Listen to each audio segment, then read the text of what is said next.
Alhamdulillahirabbil alamin. Nahmaduhu wa nasta'inuhu wa nastaghfiruh. Wa na'udzu billahi min shururi anfusina wa min sayyiati a'malina.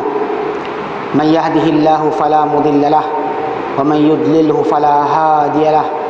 Asyhadu an la ilaha illallah wa asyhadu anna Muhammadan 'abduhu wa rasuluh.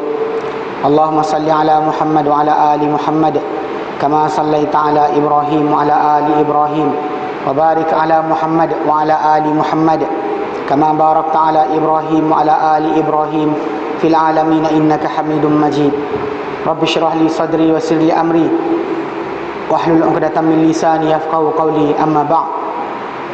Alhamdulillah, kita bersyukur kepada Allah kerana dapat kita kumpul buat sekian kalinya dalam masjid ini untuk meneruskan kelas pengajian kita berkenaan dengan kitab beriman. Dan kita hari itu sampai pada muka surat yang ke-6, sedang bincangkan tajuk pembaikan hati.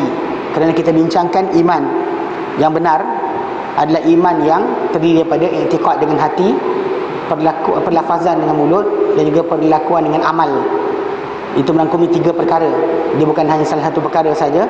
Dan kita kata yang sebenar iman itu adalah dalam hati. Tapi kalau sekiranya hati itu tak elok, tak bersih, maka tak boleh ditanam lagi iman. Sebagaimana tanah yang tak elok tak boleh tumbuh padanya pokok. Begitulah hati yang tak elok atau tak bersih tidak dapat, atau tak elok tak dapat ditanam dari iman. Kerana iman ni digambarkan macam pokok, dalam surah Ibrahim yang kita bacakan hari itu, di mana ia digambarkan macam pokok, sentiasa mengeluarkan hasil dengan apa yang tertanam dalam hati kita. Dan kita bincangkan hari itu bahawa dosa yang mengganggu untuk manusia itu tadi, bersih hati, ia adalah apa dosa dia adalah titik-titik hitam, macam disebut dalam hadis riwayat Imam Muslim, yang mana Huzaifah bin Yaman dinyatakan bila Umar tanya pada dia tentang fitnah, lalu Umar tanya dia pun jawab, dia kata, aku dengar hadis Nabi SAW, Nabi menyatakan akan dihadapkan fitnah itu kepada hati manusia kal hasiri udan uda, seperti lembaran selai demi selai. Mana-mana hati yang terima akan titik padanya titik hitam. Mana-mana hati yang bertaubat daripada kesalahan tadi akan digilap atau titikkan titik yang putih. Maka setiap kali mana seorang manusia itu berdosa, dititikkan hati titik hitam. Dan setiap kali dia bertaubat, digilap balik hati dia daripada dosa berkenaan, dan bahkan hati dia akan putih semula, bersih semula, berkilat semula. Jadi dengan sebab itu kita kata tidak ada cara lain untuk seorang itu mendapatkan pembersihan jiwa, macam kita terangkan hari itu, melainkan kaedah yang diajarkan Nabi SAW.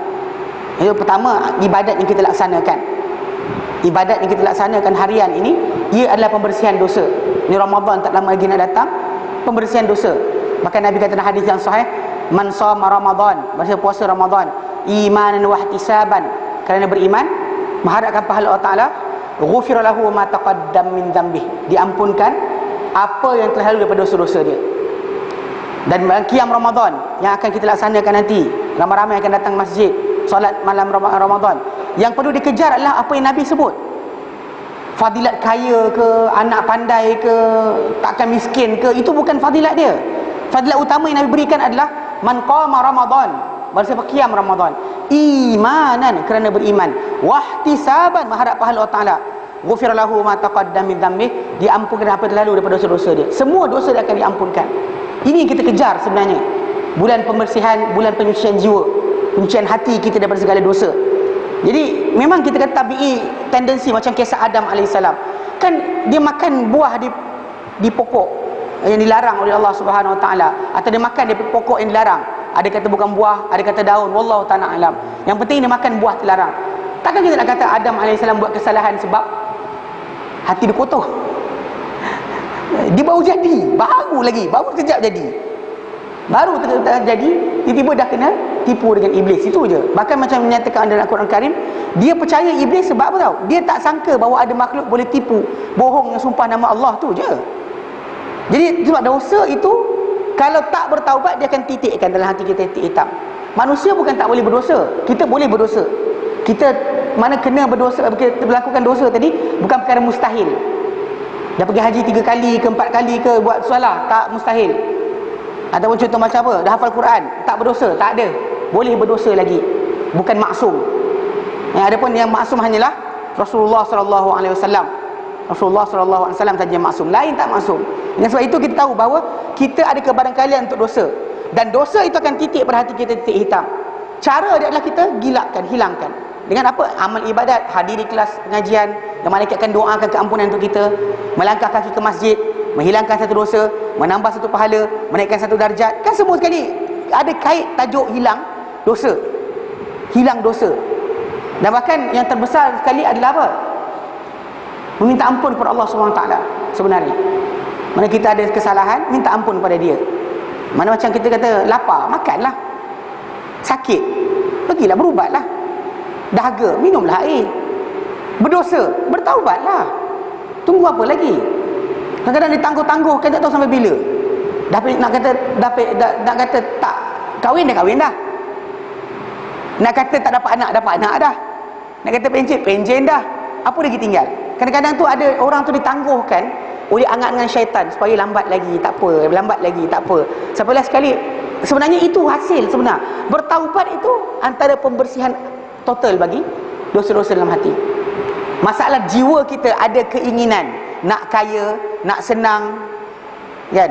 Nak mudah urusan, nak keluar tak nak jam. Siapa tak nak? Angkat tangan. Mana ada orang keluar rumah tak nak jam? Kan mesti orang semua orang tak nak jam. Mana ada orang nak jam? Ni saya orang pergi balik kerja sekarang ni kan, petang ni jam, semua arah jam, pusing mana pun, daripada highway ke pusing mana pun semua jam. Baik, siapa yang tak nak jam? Semua orang. Siapa yang nak jam? Tak ada siapa. Jadi nakkan kemudahan, kesenangan, itu bukan salah. Nak makan, makanlah. Nak minum, minumlah. Nak kahwin, kahwinlah. Itu bukan dosa. Tapi salah cara, itu masalah dia. Tersilap, bertaubat. So maksud dia manusia tadi dia berikan Allah Ta'ala cara untuk pembersihan hati daripada dosa-dosa tadi, bahkan menggilap hati dia untuk masuk iman, adalah benda yang berterusan sebenarnya. Ibadat harian kita yang solat kan, apa contoh Ramadan nanti, solat 5 waktu tu membersihkan, wuduk kita membersihkan, semua sekali pembersihan dosa-dosa. So manusia jangan cari cara lain untuk bersihkan dosa, jumpa tok guru dekat dalam gua ke, jangan. Ini tak ada dalam Islam. Islam tak ajar. Mandi air cirit emas ke, tak ada. Mandi air zam-zam dijampi oleh cikgu ke, tak ada. Ini jangan mengarut ni. Pasal Allah Ta'ala tentukan mana dosa, mana pahala. Allah Ta'ala juga lah menentukan mana cara untuk bersihkan dosa tadi. Jangan kita pandai-pandai pula kata tak apa. Kita lah pandai-pandai, rasanya bersihkan dosa ni alhamdulillah. Tak. Dan seorang itu sekarang ni kita akan masuk dia kita laksanakan ibadat dan kita bertaubat. Mana ibadat itu pembersihan. Bahkan bila seorang lelaki, pernah dalam hadis Nabi SAW, seorang lelaki dia jumpa Rasulullah dan dia kata, ya Rasulullah, aku tertimpa daripada seorang wanita ciuman. Ada perempuan cium dia. Tak tahu dia handsome sangat ke, Allah Ta'ala alam. Jadi bila dia dia tercium wanita berkenaan, wanita tu cium ke dia cium atau Allah alam, tapi cerita dia tercium. Lepas tu dia kata, ya Rasulullah, dia nak taubat, tak nak buat apa. Maka Nabi SAW kata kepada dia, Nabi diam sebentar, kemudian Allah Ta'ala pun turunkan ayat Quran. Dan ayat tu berbunyi, wa aqimis solah, dalam surah Hud, ayat yang ke 114. Mudah diingat. Quran surah berapa? 114. Okey, surah Hud ayat 114. Payah sangat salin kan. Surah Hud ayat 114, Allah Ta'ala nyatakan, wa aqimis solah, dan dirikanlah salat tarafain nahar, 2 penjuru siang, wa zulafan minal lail, dan kegelapan malam, di tengah-tengah malam. Dirikanlah salat awal pagi, awal petang. Dan wa aqimis solah, dirikan dia kata innal hasanat, sesungguhnya kebaikan-kebaikan itu yudhibunas sayyiat, menghilangkan, membersihkan, menghapuskan keburukan-keburukan. Zalika dzikra lidzakirin, itulah peringatan bagi orang-orang yang beringat. Lelaki berkenaan tanya kepada Rasulullah, dia kata, ya Rasulullah, adakah ini untuk aku sahaja? Kan pasal dia tanya Rasulullah, dia kata dia tercium wanita dan sebagainya, tertimpa satu ciuman, dia rasa berdosa. Memang berdosa lah. Tapi bila dia tanya kepada Rasulullah, Rasulullah kata pula guling-guling kat tanah, ambil apa, dia cerita apa, ambil dia apa, guling-guling dekat tanah, ambil apa, kumur-kumur dengan apa, air tanah ke, tak ada. Nabi tak suruh. Nabi kata apa? Nabi bacakan Quran pada dia. Surah Al-Hud ayat 114. Wa aqimis solah, dirikanlah solat tarafain nahar, cuma dua siang, wa zulafan dan tengah-tengah malam. Banyakkan solat, banyakkan ibadat. Kerana apa? Innal hasanat, kebaikan-kebaikan itu yuzhibunas sayyiat, menghilangkan, menghapuskan segala keburukan-keburukan. Mana ada keburukan kita, ada dosa kita, maka kebaikan yang kita buat akan hapuskan. So makin itu cara dia. So, sebab kenapa bila orang kata cara bertaubat, awak bayar pada tok guru sekian banyak, bohong. Awak rasa sekian bayar, bohong. Pada Islam tak ada benda tu. Tapi orang seronok tak, tok guru sengih. Kalau tu dapat bayar. Macam ada kena je kat sini. Pernah kena ke? Tu cerita dia lah, kita ceritakan. Kadang-kadang benda-benda macam ni kita ceritakan pengalaman. Mana orang yang saya dengar, mana kadang-kadang arwah bapak saya dulu ada orang terlibat tarikat juga. So benda macam ni, ayat-ayat macam ni biasa dengar. Tok guru minta duit anak murid dan sebagainya untuk apa, kononnya ini, kononnya itu, biasa. Jadi bagi saya benda tu bukan cara pembersihan dosa. Nak buat pembersihan dosa, apa yang Nabi ajarkan tadi? Quran ajar apa? Bila lelaki berkenaan cium seorang wanita, dosa dah tertimpa, dia takut, dia jumpa Rasulullah. Rasulullah kata, Rasulullah diam, kemudian turun ayat Quran. Dirikan solat awal pagi, awal malam, 2 penjuru siang, dan di pertengahan malam buat solat, bangun solat. Kerana apa? Kebaikan-kebaikan itu menghilangkan, menghapuskan segala keburukan-keburukan. So ini cara dia, bertaubat dengan banyakkan ibadat, bersihkan dosa kita dengan banyak ibadat, banyak buat amal soleh. Baik, jadi kalau sekiranya kita dah buat segala cara tadi, istighfar, buat amal-amal soleh macam ditunjukkan oleh arahan Nabi SAW, dan kita berterusan meminta Allah Ta'ala keampunan dengan cara ibadat yang kita buat, maka akan timbul di situ hati yang dipanggil hati yang sejahtera. Dan hati yang sejahtera kita sebut dia adalah hati orang yang beriman. Musyrik yang ke-6, sebagaimana tanah yang elok untuk bercocok tanam bersifat dengan beberapa sifat, begitulah hati orang yang beriman juga bersifat dengan beberapa sifat. Di antaranya, antara sifat tersebut adalah, pertama, mara kepada kebenaran. Dia mara kepada kebenaran. Mana orang tersebut akan mara, pergi kepada kebenaran, menuju kepada kebenaran. Yang ia terhasil daripada mengenali kebenaran, mengikutinya. Mana dalam diri dia terhasil daripada mengenali kebenaran itu, dia mengikuti kebenaran tersebut. Allah Ta'ala berfirman dalam Quran surah Zumar ayat 17-18, Fabashiril ibad, maka berilah berita gembira pada sekalian hamba. Siapa? Alladzina yattabi'una al-qawla, alladzina yasma'una al-qawla, orang-orang yang mendengar kata-kata, fayattabi'una ahsanah, maka mereka ikut mana yang terbaik di antara kata-kata berkenaan. Dia dengar, dia faham, betul, ikut, tanpa persoalan lain. Ulaika alladzina hadahumullah wa ulaika hum ulul albab, mereka telah orang yang diberi hidayah oleh Allah Ta'ala, dan mereka lah orang-orang yang mempunyai akal yang sempurna. Maksudnya orang yang mendengar kebenaran, ikut kebenaran tanpa soal jawab. Macam zaman kita sekarang ni, nanti 3-4 hari ni banyak orang kirim benda bukan. Dekat-dekat Ramadan kan, antara hadis palsu yang diedarkan, doa Jibril alaihi salam, dia kata kepada Allah Ta'ala, dia kata, ya Allah, abaikanlah puasa orang yang apa entah, apa benda, ada dapat, abaikanlah puasa orang yang ada 3 perkara. Hadis tak tahu riwayat siapa, yang kelakar hanya bahasa Melayu je ada, Arab tak ada. Ada orang hantar pada saya, suruh check, saya cari lah Arab dia, tak wujud yang Arab. Dalam yang hadis Nabi yang sahih, yang dikeluarkan oleh Ibnu Khuzaimah dan Ibnu Hibban, jadi apa yang diriwayatkan oleh Ibnu Khuzaimah dan Ibnu Hibban dalam kitab sahih mereka, dan disebut hadis ini oleh Al-Mundhiri, Al-Hafiz Al-Mundhiri, dan Targhib wa Tarhib, kitab Targhib wa Tarhib beliau. Dan dalam hadis berkenaan, Nabi naik mimbar. Mimbar Nabi 3 anak tangga je. Satu riwayat Nabi naik mimbar sambil menyebut amin, amin, amin, para sahabat dengar. Satu riwayat kata Nabi naik 1 langkah, amin, 1, amin, 2, amin. Jadi bila disebutnya tu, maka para sahabat ada yang bercakap pada Nabi. Dia kata, ya Rasulullah, engkau naik mimbar dan kau menyebut amin, amin, amin. Nabi kata, Jibril datang kepadaku, dan Jibril berkata, barang siapa di kalangan umatmu yang sempat dengan Ramadan, namun tak diampunkan dosa-dosa dia, lalu dia masuk neraka, maka ab'adahullah, Allah Ta'ala telah jauhkan dia, usir dia. Ni orang usiran Allah Ta'ala, Allah Ta'ala usir orang ni. Second one, Mana Jibril kata faqul amin. Jibril kata Rasulullah amin. Maka Nabi kata faqultu amin, aku pun cakap amin.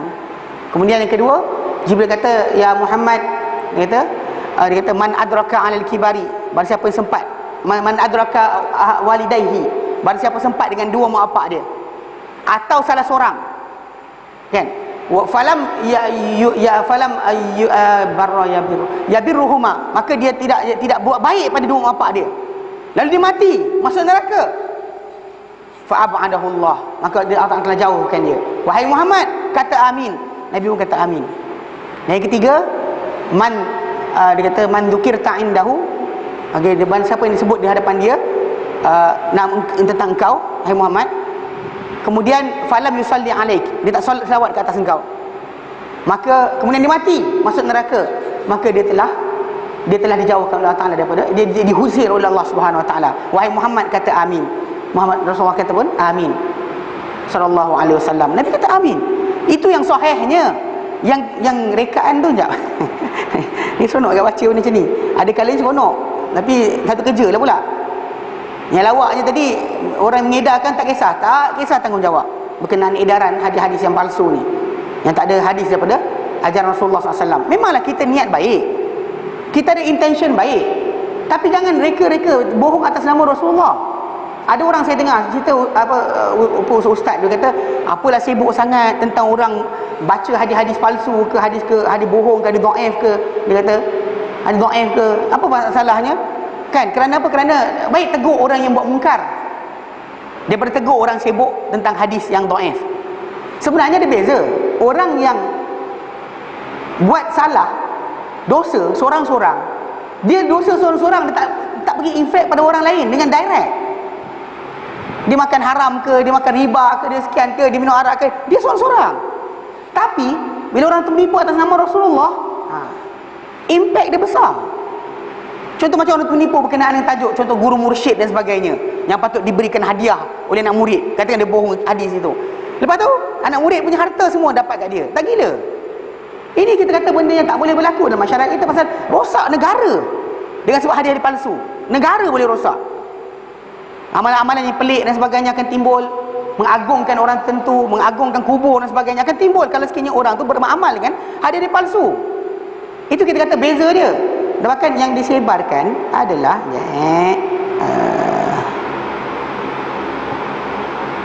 dia kata sini, doa Jibril menjelang Ramadan, ya Allah, abaikan puasa umat Muhammad apabila sebelum masuk Ramadan mereka tidak menunaikan 3 hal ini. Pertama, tidak minta maaf kepada kedua orang tua. Kedua, tidak bermaafan dengan sahabatnya, sahabat-sahabatnya. Ketiga, tidak memaafkan dengan orang sekitar. Ni macam-macam jugalah. Maksudnya orang yang tak sempat minta maaf dengan brother yang dia impede kereta dekat tengah highway tu, dia maki, woi, dia mencarut, orang tu belah, dia belah. Tak ada minta maaf, habis lah, kan? Maka Rasulullah pun mengaminkan sebanyak 3 kali. Nah, dia ambil hadis yang sahih tadi, tapi dia ambil, dia letakkan isi kandungan sukati dia. Seriously, tak ada malu, kan? Tak ada malu langsung. Kita tahu bahawa kebenaran itu mesti dikejar, tapi benar belajar, bukan dengan main teka-teki. Yang Islam bukan teka-teki. Rasa seronok ambil, kan? Pasal kita mendengar semua kata-kata, tapi kita apa? Fayattabi'una ahsana, ikut yang terbaik. Maksudnya orang tu tahu mana yang betul, dia tinggalkan. Ni kadang-kadang masalah bila kita tegur macam ni, ada orang marah. Dia kata apa? Ish, apa sibuk hadis dhaif ni? Bagilah orang beramal. Biarlah orang beramal asalkan baik. Apa salahnya? Ini mazhab Tapi dan mazhab kalau baik, apa salahnya? Dua mazhab. Bukan mazhab Syafi'i, bukan mazhab Mufti, ni mazhab Tapi. Tahu mazhab Tapi? Tapi betul lah Nabi tak ajak, tapi betul lah benda ni Allah Taala haramkan. Tapi je semua sekali. Tak ada sami'na wa ata'na, tak ada. Dengar Allah Taala firman kan, dia dengar sini keluar sini. Pasal apa? Ada orang diagungkan. Jadi ini masalah kita kadang-kadang konsep taklid. Tahu taklid? Ikut tanpa bukti, ikut tanpa ilmu. Yang mana benda berkenaan sebenarnya dalam mazhab Syafi'i sendiri tertolak. Itu sebab kenapa kita sebut dalam tajuk ni, contoh macam zaman Zubat Ibn Ruslan, Matan Zubat. Ulama mazhab Syafi'i dah banyak karang matan pendek dijadikan syair, dijadikan apa matan kecil supaya orang hafal. Jadi antara macam Zubat Ibn Ruslan, dalam Zubat dia mana untuk budak-budak belajar apa mazhab Syafi'i kena belajar hafal ni. Antara lafaz yang timbul adalah dia kata apa? Wa kullu man bi ghairi ilmin ya'malu. Setiap orang dapat ilmu dia beramal, a'maluhu mardudatun la tuqbalu. Amalan dia tertolak, tidak akan diterima. Seriously, ini dalam mazhab Syafi'i. Semua orang mengaku mazhab Syafi'i, apa fine. Tapi kata kitab mana? Semua senyap. Lawa juga. Di zaman kita sekarang ni kena perhatikan balik, jaga-jaga mengenai perkara macam ni. Kalau kita beramal dengan mazhab Syafi'i, belajar, bukan dengan amal dengar. Orang cerita, tapi dengan cerita best. Tak boleh. Tak boleh itu. Pasal di antara sifat pertama kita, kalau kebenaran dah datang dalil, kita boleh lawan lagi, apa tinggal daripada kita. Maksudnya hati kita macam mana?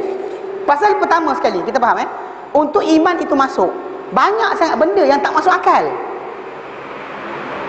Untuk akal kita fikir, direct tak fikir. Macam Jibril alaihissalam, sayap dia satu sayap dia kalau dibuka, gelap dari timur ke barat. Timur ke barat. Timur ke barat. Ada sini timur ke barat. Okey, ni utara selatan utara selatan. Dia gelap daripada dua penjuru ni. Satu sayap dia. Dan Jibril ada 600 sayap. 600 sayap. Akal mana yang boleh tangkap 600 sayap satu badan? Bismillah. Saya sebut 2 sayap, tuan-tuan faham tak? Saya sebut 2 sayap. Macam inilah kita ambil Al-Quran, surah Fatir ayat pertama. Surah Fatir ayat pertama. Sebelum surah Yasin. Kita baca Yasin lupa baca surah sebelum dia. Ni saya baca surah sebelum surah Yasin. Dalam surah Fatir Allah Ta'ala nyatakan, a'udzubillahi minasyaitonirrajim. Alhamdulillah, segala puji bagi Allah. Fatiris samawati wal ard, yang menciptakan langit dan juga bumi. Ja'ilil malaikati rusula, yang menjadikan para malaikat sebagai rasul-rasul. Uli ajnihatin, yang malaikat tadi ada sayap-sayap. Faham? Okey boleh faham Masna, dua. Masuk. Bila sebut malaikat 2 sayap, ada masalah nak tolak? Tak ada masalah. Nampak direct. Ada bayangan burung sayap lah, macam-macam sayap keluar kat kepala kita. Okey Wasulas 3 pasang. Boleh. Apa patung tu 4, 2 kiri kanan. Kan pepatung.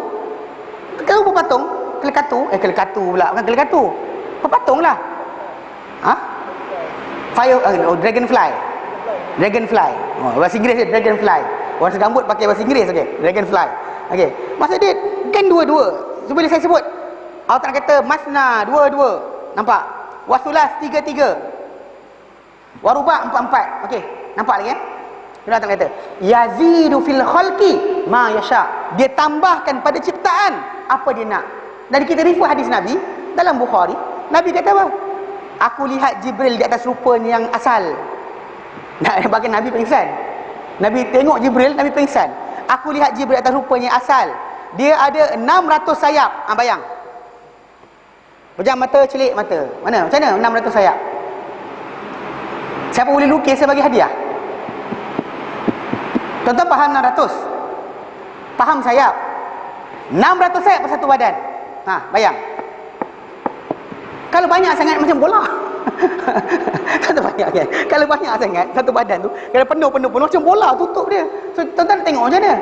Ni kadang-kadang benda berkenaan dengan tajuk ghaibi, kita percaya saja. Tak boleh kita macam malaikat masuk dalam perut untuk menyalin rezeki, ajal, amal, bahagia, sengsara.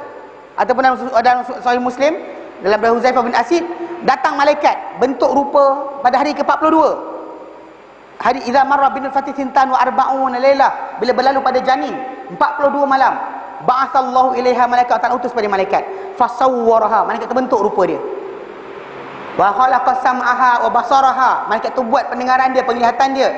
Wa jildaha, kulit dia. Wa lahmaha, daging dia. Wa izamaha, dan tulang dia. Malaikat tu buat. Kemudian malaikat tu kata ya Rabb, thumma yaqul, kemudian malaikat tu kata ya Rabb, adzakarun am unsa, ni anak ni laki ke perempuan? Mana alat kemaluan pun nak dikena buat juga. Faqada rabbuka ma yasha, maka Tuhan menentukan apa dia nak. Wa yaktubul malaikat tu akan tulis. Seriously, bila kita nak percaya ni, kita kena ada hati yang terbuka dengan kebenaran. Walaupun kita tak faham, kita kena terima. Sami'na wa ata'na. Ini adalah iman. Ini total iman. Macam kita ikutkan cerita kan, kita kata, ish, mudah sangat minta ampun, je tak ampunkan. Takkan itu je. Ada orang kan, bila kita ajarkan, kita kata, taubatlah, udahlah, taubat, tak buat benda kemukan. Tapi cukup ke? Ikut kepala kita tak cukup. Ikut kepala kita tak cukup. Bukan sekarang, kita para sahabat dahulu pun ada yang pernah cuba untuk buat amal banyak. Macam ada yang puasa tak nak tidur-tidur, yang puasa tak nak buka-buka, semayang tak nak tidur-tidur, tak nak kahwin dengan perempuan. Kerana apa? Nak mengejar tahap amal Nabi. Pasal Nabi buat biasa sangat. Mereka tengok amal Nabi, mereka rasa sikitnya. Bila tanya isteri Nabi macam Nabi solat, macam Nabi puasa, macam Nabi baca Quran dan sebagainya, diorang rasa sikit. So diorang buat keputusan, 3 orang ni nak semayang, tak nak tidur-tidur. Yang seorang tu, yang seorang tu nak puasa, tak nak buka-buka. Yang seorang tu tak nak kahwin dengan perempuan. Sedangkan Nabi kata, ada pun demi Allah, Nabi kata, aku paling takut pada Allah, paling takwa pada Allah di kalangan kamu. Tapi aku semayang, aku tidur, aku puasa, aku buka, aku kahwin dengan wanita. Maksud dia, itu cara. Kalau kamu nak kejar taat kepada Allah Ta'ala, itu dah memadai. Pasal Nabi lah orang paling tahu benda Allah Ta'ala suka. Bila Nabi tunjukkan, takkan ada orang boleh overlap Nabi. Atas daripada Nabi punya ada better. Mana boleh. Tapi bila manusia dia anggap benda tu, takkanlah cukup je dengan subhanallah, dia mesti ada subhanallah tambah sikit. Faham tak? Ikut logik akal, dia special, mesti special. Tak boleh macam tu. Pasal apa tau? Pasal di sini limitation kita. Pasal apa-apa yang Nabi tunjukkan, kan, kita nak terima inilah jalan kita, itu ujian paling besar, paling berat. Pasal banyak manusia mengaku cinta Allah Ta'ala, tapi Allah Ta'ala tak uji kita dengan suruh terjun bangunan, tikam perut. Tak ada. Minum racun, tangkap ular, duduk dalam gua lama-lama. Tak ada. Allah Ta'ala tak cabar macam tu. Apa Allah Ta'ala cabar kita? Bila manusia ni kata cinta Allah Ta'ala, kita lihat surah Al-Imran ayat 31. Kalau tak kita ulang-ulang kali sebut ayat ni. Qul in kuntum tuhibbunallah. Allah Ta'ala nyatakan, a'udzubillahi minasyaitonirrajim. Qul in kuntum tuhibbunallah. Katakan, hai Muhammad, kamu semua cintakan Allah Ta'ala? Kamu cinta Allah Ta'ala? Apa Allah Ta'ala uji? Satu je. Fattabi'uni. Ikut aku, ikut Muhammad. Nampak kecil mana pun benda berkenaan, ikut. Tapi macam tak cukup lah pula. Jangan keluar ayat tu. Once kita keluar ayat tu, maksud dia tahu, iman yang lain nak masuk, kita akan start reject. Pasal kita tak ada apa tau, mara kepada kebenaran walaupun dia benar. Dan tahu dah Nabi sabdakan, tapi dia start tapi je, ada masalah. Pasal banyak sangat dalam masalah iman ni perkara-perkara luar batasan akal. Macam orang tak nak kata langit ni ada 7. Oh tu saintis teropong tak nampak-nampak. Mula dah hati kita goyang-goyang sikit. Ni betul ke tidak ni? Tak tahu maksud lain. Kena terangkan maksud lain. Dia sibuk nak tukar maksud. Sedangkan tak perlu tukar maksud.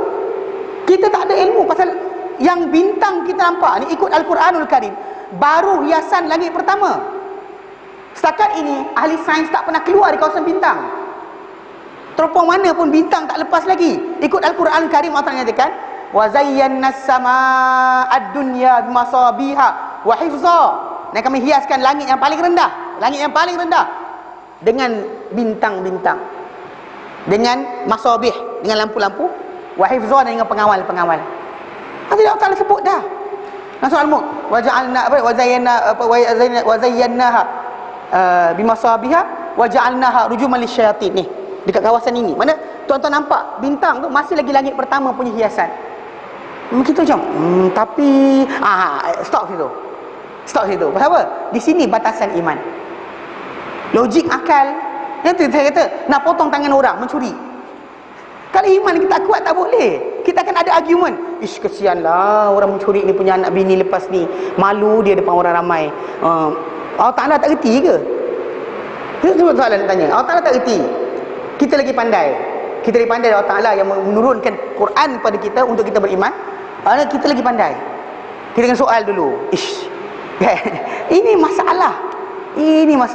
So dengan sebab itu kita kata, sifat pertama, tanda hati orang itu telah boleh ditanam dalamnya iman. Pertama mesti apa? Dia ada mara kepada kebenaran. Anytime kebenaran itu datang, tak kira daripada arah mana, dia akan pergi ke arah kebenaran tadi. Takkan dia tolak, takkan dia persoalkan. Selagi mana benar firman Allah Ta'ala, sabda Nabi itu sahih, maka dia pergi ambil, tidak, tanpa doubt, tak ada persoalan. Dia akan sami'na wa ta'na, sami'na wa ta'na. Takkan dia kata di sebaliknya. Takkan dia kata yang sebaliknya. Okey? Sementara hati-hati yang kafir lagi berpenyakit, kita melihatnya berpaling daripada kebenaran. Berpaling dari kebenaran, tak nak tengok kebenaran. Mana apa dalam Al-Quran Karim tak nak pandang pun. Kadang-kadang cerita berkenaan dengan tajuk jiwa tu, dia bincangkan nafs ini ada 7, lawamah, mutmainnah. Lepas tu adalah dia yang tambah ada Quran Karim ada 3 sebutan dia. Mutmainnah, lawamah, dengan apa? Satu lagi. Actually, anyway, kalau kita baca balik, tak banyak pun. Datang dia 7 straight. 7 dia bantai. Kita dengar, hebat ni. Tapi satu pun tak ada sandaran Quran atau hadis Nabi. Yang ada hadis Quran 1, 2, 3 ayat tadi. Yang lain 4 lagi tak ada. Tahu datang mana. Dia katalah akal ini dibuat oleh sekian dan sekian dan sebagainya. Ambil falsafah punya fahaman, kemudian ceritakan akal ini lain. Pening kepala pula. Akal masuk bila? Roh lain. Nafsu jasad. Tuan-tuan ada jasad. Tuan-tuan jasad, tuan-tuan sekalian ni ada roh. Habis cerita. Dan malaikat tiup ketika hari 42 tu, roh je. Nafsu tak ditiup. Akal tak ditiup. Tapi kalau ikut orang belajar ilmu usul, tak tahu, bukan usul agama, usul tak tahu datang mana. Dia katalah akal ini dibuat tahun sekian. Hadis, mana dalil? Bawa dalil. Itu je cerita dia. Sebab pada diri kita ni sekarang ni, roh kita tu ada semua sekali. Pada roh kita tu lah ada keinginan. Pada roh kita tu lah ada akal. Cuma kalau anda kata macam roh kita tak buta. Yang butanya badan kita. Kalau jasad kita ni mata rosak, roh kita tetap dia tetap melihat. Mana orang buta dalam mimpi? Saya tanya, orang buta dalam mimpi macam mana? Wallahu alam. Kalau dia pernah lihat sekejap atau dia boleh gambarkan, maka dia akan gambarkan. Allah akan beri kepada dia. Dia pening kepala. Macam mana dia kenal lah? Dia buta. Tak sampai pening kepala. Tapi benda tadi lekat pada roh. Dan bahkan di hari akhirat nanti, lepas jasad kita tumbuh, akan ditiup masuk balik apa? Roh. Tak ada ditiupkan nafsu, tak ada ditiupkan pula akal, tak ada ditiupkan pula. Mana ada?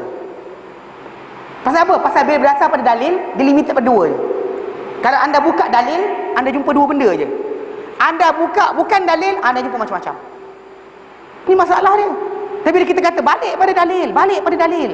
Pasal ni bahaya, pasal menceritakan tentang perkara ghaib. Cerita diciptakan macam mana?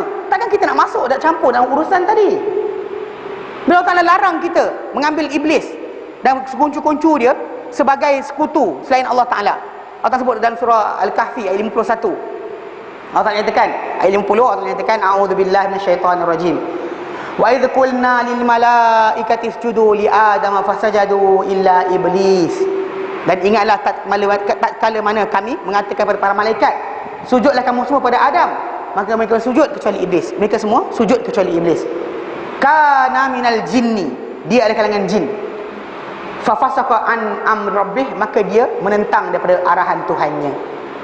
Allah kata, afatattakhidunahu, adakah kamu ambil dia wa dzurriyyatahu, dan zuriatnya, auliya amin duni, sebagai pelindung selain daripada diriku. Allah Taala kata, wa hum lakum adu, sedangkan mereka untuk kamu sebagai musuh. Allah kata, ma asyhadtuhum khalqas samawat, kami tak pernah bagi saksikan pada mereka, pada sekutu-sekutu kamu tu, penciptaan langit dan juga bumi. Wala khalqa anfusihim, penciptaan diri mereka sendiri pun mereka tak saksikan. Takkan mereka tak saksikan langit dan bumi cipta? Mereka jadi sendiri pun tak tahu macam mana. Datang kita ambil, tolong saya ada masalah ni. Tak boleh kan? Sekarang ni kita, benda tu adalah ilmu Allah Ta'ala yang tersimpan. Datang kita masuk campur dekat situ. Akal jadi 70,000 tahun dibakar dalam api, kemudian dibawa keluar, kemudian disuruh taat. Pernah dengar kan kisah-kisah macam ni? Ini bila kata hatu burhanakum, dalil, semua senyap. Semua tersenyap, tak cakap apa. Tak boleh macam tu. Pasal kita keluar daripada kejahilan dengan belajar. Kita tak tahu dah asal usul kita. Belajar Quran dan hadis Nabi. Quran dan hadis Nabi terang pada kita. Kita ni keturunan Adam AS. Adam diciptakan dalam syurga. So itulah rentetan kejadian kita sampai sekarang. Adam dari tanah, keturunan dia daripada air mani. Ini diterangkan surah Sajadah. Ya, Allah Ta'ala terangkan kepada kita satu persatu, so kita tak boleh jahil. Ini tentang kejadian kita Allah Ta'ala terangkan, datang kita masih lagi menggagau. Nur Muhammad keluar, semua nur dia keluar. Nur Ahmad keluar. Orang tak bagi zikir macam tu, nak zikir juga cara lain. Ada baru ni kan bila Mudzakarah Fatah Kebangsaan keluarkan. Ini Jakir mau keluarkan tentang tajuk Hasbi Rabbi Jallallah ma fi qalbi ghairullah Nur Muhammad sallallahu. Di sini simple. Saya orang tak belajar bahasa Arab, tak faham, dia payah nak faham. Kalau orang tu faham bahasa Arab, dia tahu kedudukan. Dalam bahasa Arab ni tak ada benda sia-sia. Tahu? Bila kita kata Muhammad mubtada, alimun khabar, dia mesti ada kerja. Dalam ayat tadi dia mesti kedudukan sebagai apa? Bila kita kata wa asyhadu anna Muhammadan Rasulullah, mana maksud dia kat situ syahadah tadi menyaksikan ada dua maf'ul kat situ. Muhammad utusan Allah. Mana dekat situ ada dua pernyataan kita penyaksian kita kat situ. Jadi secara tak langsung kita ni setiap kalimah dalam bahasa Arab ni dia ada kedudukan dia. Yang ni khabar ke mubtada ke apa sebagainya. Dan badal, contoh badal. Contoh kawan saya dalam rumah, Ali. Nah, itu kawan saya, siapa? Ali. Maksud dia itu badal lah nama dia. Itu Ali kawan saya. Mana buang kawan saya letak Ali boleh. Buang Ali letak kawan saya pun boleh. Jadi bila orang tu baca hasbi rabbi, memadai untukku, rabbi Tuhanku, jallallah yang agung Allah, ma fi qalbi, tiada dalam hatiku, tiada dalam kalbuku, ghairullah selain Allah Ta'ala, Nur Muhammad. Maksud dia apa? Kalau kita buang kalimah Allah tu masuk dekat situ, tiada dalam hatiku kecuali Nur Muhammad. Maksud dia orang tu lafazkan benda berkenaan tanpa tahu pun. Lepas kita saya terangkan panjang lebar. Ada 3-4 orang kawan saya tu cuba melawan lah. Dia kata tak boleh kata macam tu. Saya kata kalau korang belajar nahwu sorof, tata bahasa Arab, terangkan aku dia jadi apa? Terangkan. Semua jadi senyap. Last sekali semua okey. Saya kata lepas tu ada orang tukar pula. Dia tukar. Nak zikir macam tu juga. Dia tukar. Hasbi Rabbi Jallallah ma fi qalbi ghairullah alal Muhammad sallallahu. Dia nak juga ambil. Saya kata punyalah banyak zikir Nabi ajar. Banyaknya zikir Nabi ajar yang boleh kita pakai untuk harian, yang lebih memang terjamin kedudukan si Allah Ta'ala. Tapi kita gatal nak juga macam tu. Atau pulanglah. Dia payah. Ini banyak gatal. Saya cakap tu serang. Memang masalah bila manusia ni dia ada taksub, dia tak boleh lari. Tak kira sama ada yang diagungkan tadi ustaz ke, Pak Imam ke, Kak Bilal ke, mufti ke dan sebagainya, dia agungkan sampai last sekali dia tak boleh berganjak. Dia duduk diam kat situ juga. Ini salah. Sebab kita ni tadi bersama kebenaran di mana saja dia bergerak. Kalau kebenaran tu duduk kanan, kita duduk kanan. Kebenaran tu duduk kiri, kita duduk kiri. Kita bukan tunggu kebenaran tu ikut perangai kita. Sebab inilah yang menghasilkan hadis palsu. Inilah menghasilkan pembukaan atas nama Rasulullah. Ini menghasilkan kumpulan-kumpulan pelik yang sesat dalam Islam ni. Sebab ini. Sebab semua orang nak ikut jalan dia masing-masing. Jalan Rasulullah tu ada, tapi tak ada siapa nak ikut. Walaupun itulah cabaran Allah Ta'ala paling besar. Fattabi'uni. Kamu cinta Allah Ta'ala? Ikut Muhammad. Tapi banyak orang gagal buat ni. Walaupun ayat dia simple, pendek je. Fattabi'uni. Tuan-tuan nak ukur diri tuan-tuan sekian, ukur kat situ. Pasal Muhammad SAW adalah utusan Allah Ta'ala. Tak ada siapa boleh kata tidak. Dan bila dia utusan Allah Ta'ala, hanya dia tahu cara kita sampai kepada Allah Ta'ala. Ke ada argument lagi? Ada orang nak kata tidak? Mesti orang kata ya. Tapi bila time praktikal, benda Nabi tak ajar pun kita buat. Nampak? Di sini dia kata benda kritikal kecil je. Tapi dekat sinilah kita kata, kenapa? Iman ini perlukan pada apa? Kelapangan dada. Tak ada kita rasa macam tolak. Tak kena dengan kehendak kita nafikan. Tak boleh. Benda ni salah. Kalau kita kata kita tak betul, kita tak betul. Kalau anda kata hadis datang, kita terima dan kita persoalkan. Itulah tanda pertama orang-orang yang dalam hati dia boleh tanam iman adalah apa? Pasal dia akan berkata sami'na wa ata'na, adalah dia mara pada kebenaran. Di mana saja berada kebenaran tadi. Hatta bertentangan dengan amalan dia selama 20 tahun. 30 tahun dia beramal. Bismillah. 30 tahun dia beramal dengan benda salah. Biasalah manusia, kita bukan Nabi. Kita tersilap. dapat kebenaran. Belajar. Oh, jumpa hadis, oh hadis kata macam ni. Oh, kalau sekiranya orang mengamuk kan, marah-marah, sepatutnya kata apa?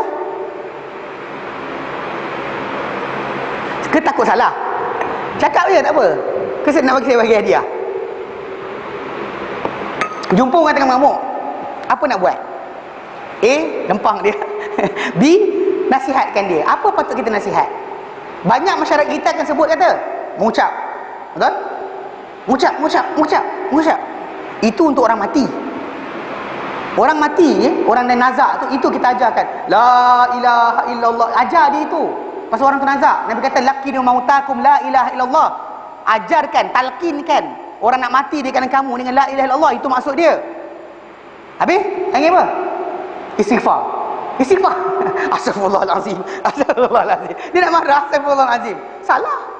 Tapi dah amal kecil-kecil dulu. Patutnya kita buat apa? Sepatutnya kita ikut arahan Nabi. Nabi kata, aku tahu satu kata-kata. Dua orang sahabat bertekak. Seorang tu punya marah sampai urat tengkuk ni terkembang. Nabi kata, aku tahu satu kata-kata yang kalau dia cakap kata-kata ni, hilang rasa marah yang dia ada. A'udzubillahi minasyaitonirrajim. Ini dalam Bukhari Muslim hadis ni. Kita tengok hadis Bukhari Muslim. Perasan tak ada siapa nak ajar kita. Okey, katakan saya sekarang bagi tahu tuan-tuan sekalian. Sepatutnya lepas ni kalau nampak orang mengamuk ke atau kita nak marah ke, kita patut kata apa? A'udzubillahi minasyaitonirrajim.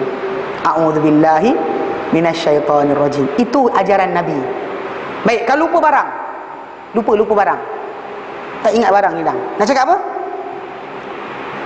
Biasa orang Allahumma salli ala Muhammad kan. Okey.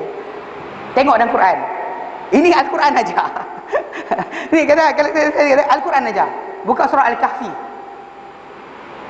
Kan bila Rasulullah SAW dalam surah Kahfi tu ada 3 benda soalan sebenarnya. Satu soalan dijawab dalam surah Isra. 2 soalan dijawab dalam surah Kahfi. Ada seorang Yahudi datang jumpa Rasulullah, kemudian ditanya 3 soalan. Nabi kata kepada dia, datang esok aku beritahu kau. Allah Ta'ala lewatkan wahyu 2 minggu. Sampai kan orang ramai pun tunggu tak dapat datang jawapan. Nabi tak dapat jawab. Dia tanya tentang roh, tentang Zulkarnain, tentang Ashabul Kahfi. Jadi bila Allah Ta'ala dah ajarkan, bagi tahu Nabi apakah kisah sebenar yang berlaku, Allah Ta'ala berikan Nabi ajaran. Kalau sekiranya kamu lupa, kamu kena buat ini. Dalam surah Al-Kahfi ayat yang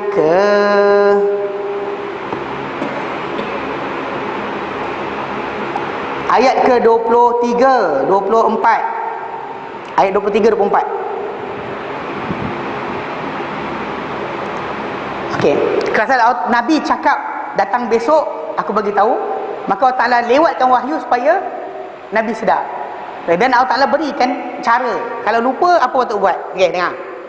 Allah Ta'ala nyatakan, wala taqulanna li syai'in inni fa'ilun dzalika qada.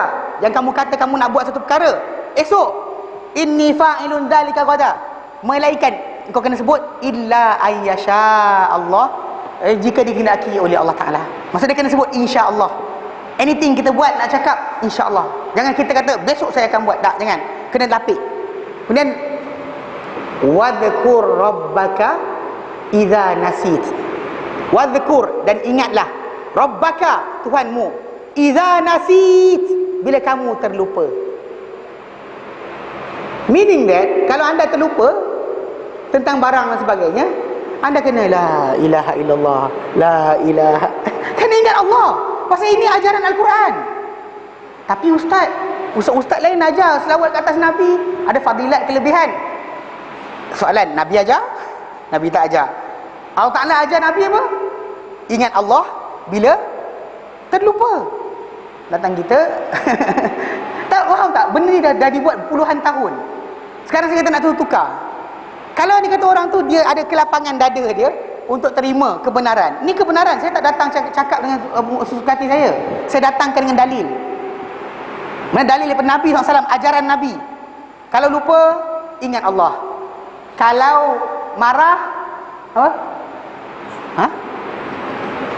A'udzubillahi minasyaitonirrajim.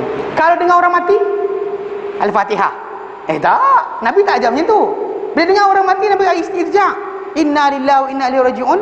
Itu yang disebut. Dan dalam sama Nabi SAW akan sebut pada orang yang ada berlaku kematian tadi, dengar kematian berlaku, Nabi kata apa? Lillahi ma a'ta, milik Allah apa dia beri, walahu ma akhadh, milik dia apa dia tarik balik. Wa kullu syai'in dahu bimiqdar, semua benda di sisi Allah Taala dengan kadar-kadar tertentu, ada waktu dan tempoh yang ditetapkan. Suruh keluarga orang tu, kalau orang tu depan kita, kita cakap pada dia, bersabarlah, wahtasib dan haraplah ganjaran Allah Ta'ala di atas musibah ini.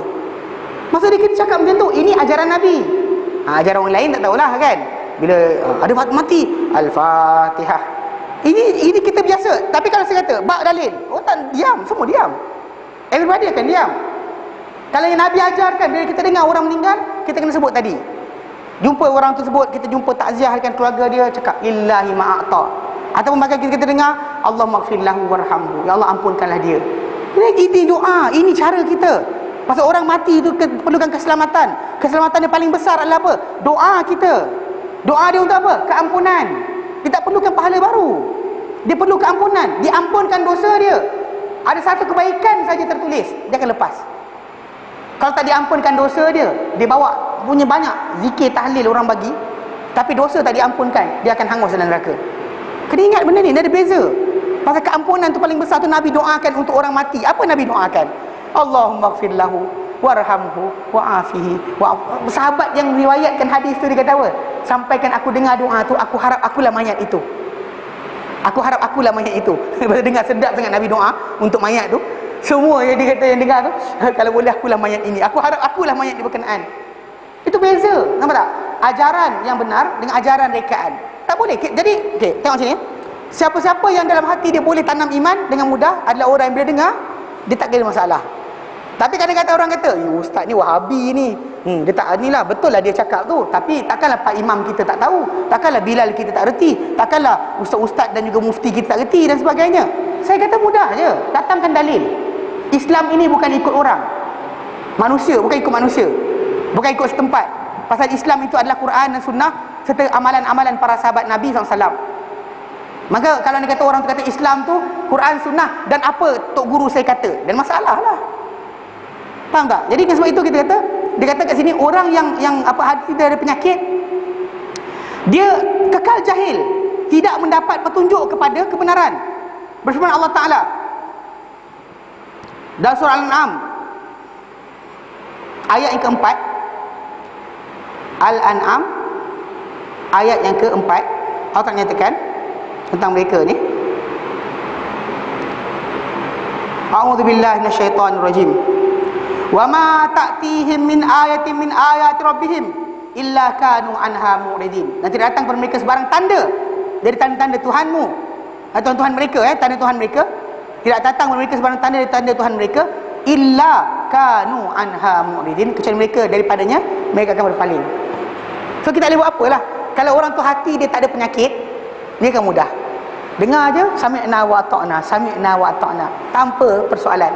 Pasal apa? Dia tak ada keuntungan itu, pasal matlamat dia ada Allah Ta'ala. Kadang-kadang kata orang tu ada penyakit hati, sikit masalah lah. Dia kata betul lah ustaz cakap ni, tapi ustaz, saya rasa saya rasa benda ni bagus juga kalau dia buat. Ada sekali tu dia ada nanti lah, kalau tu saya ceritakan dekat apa LHDN apa Shah Alam, panggil saya datang ceramah. Jadi waktu tu saya terangkan tentang tajuk apa mengikuti Nabi SAW. Jadi kaedah dia macam mana kita, pasal mengikuti Nabi tadi formula Allah Ta'ala letakkan dalam Quran untuk mendapat cinta Allah Ta'ala. So kena terangkan, diterangkan lah. Lepas tu dia keluar soalan pelik-pelik. Dia tanya soalan pelik-pelik, saya pun jawab. Saya kata tak ada. Kalau dia kata Abang Mazhab Syafi'i, tunjukkan saya. Bukan susah. Kan korang tu belajar. Ini sekarang ini ada kes yang sekarang tengah berjalan di Malaysia. Tuan-tuan tahu Fiqh Manhaji? Kitab Fiqh Manhaji. Tahu? Fiqh Manhaji tu terjemahan yang Melayu punya, ada penterjemah yang tak berlaku jujur. Dia buang tajuk Kitabul Janaiz. Benda lain ada, suara, solat, puasa ada. Bab jenazah dia skip. Kenapa? Suruh tadi ustaz datang sini mengajar. Siapa mengajar fiqah tu suruh baca kitab Darjah Nais daripada fiqh manhaji. Tuan-tuan akan tahu kenapa. Pasal ini kitab mazhab Syafi'i, bukan mazhab lain. Bukan Ibnu Taimiyah karang. Ini dikarang oleh ulama-ulama mazhab Syafi'i contemporary ni, zaman kita sekarang ni. Jadi kalau dia kata orang tu nak tengok kenapa dia orang buang, boleh tahu kenapa. Tapi belakang belajarlah. Tak boleh tunggu saya cerita. Saya tak nak cerita. Jadi tuan-tuan tengok fiqh manhaji tu, cari kitab Darjah Nais dia dalam bahasa Melayu. Tuan-tuan akan gagal. Tak jumpa. Sebab dia orang buang. Kenapa? Bacalah. Kenapa? Apa benda isi kandungan dia, tuan-tuan akan tahu kenapa. Baik. Jadi kita berhenti kat sini insya-Allah dan kita terus azan pasal dah ni ya. Wallahu alam. Wa sallallahu ala sayyidina Muhammad wa sallam alhamdulillahi alamin. Subhanaka bihamdika anta astaghfiruka wa atubu ilaik. Assalamualaikum warahmatullahi taala wabarakatuh.